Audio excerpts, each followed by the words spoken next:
Most of the time, glucose levels in the ISF and the whole blood are similar. However, when the glucose is changing rapidly, such as after meals, after insulin, or after exercise, the glucose level in the whole blood is not the same as glucose in the ISF. This difference in the rate of change is known as the lag.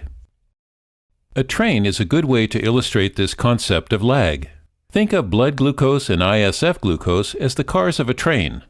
In the front car of the train is blood glucose, or Bg. In the back of the train is the ISF, or sensor glucose, Sg.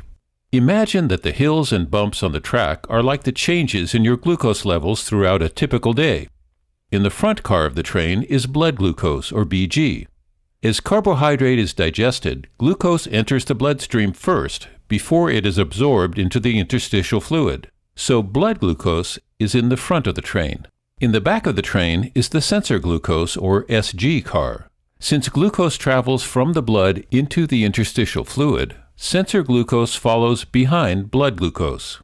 When the train is traveling along a flat plane, when there is little fluctuation in glucose levels, the blood glucose and sensor glucose readings will be very similar, although rarely exactly the same.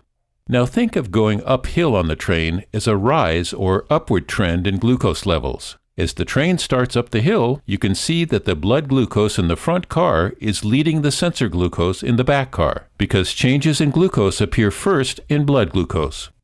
Now, as the train heads down the hill, or glucose is decreasing or trending down, once again, the blood glucose leads in the front car.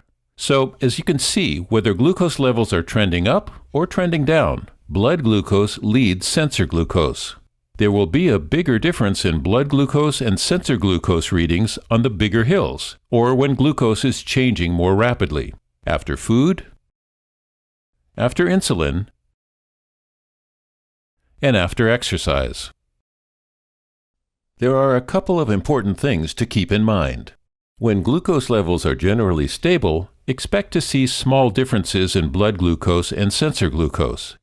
However, when the glucose level is changing rapidly, expect to see bigger differences between the blood glucose and sensor glucose readings. It's important to note that with CGM, the focus is not only on the glucose reading at any single point in time, but also on the trend.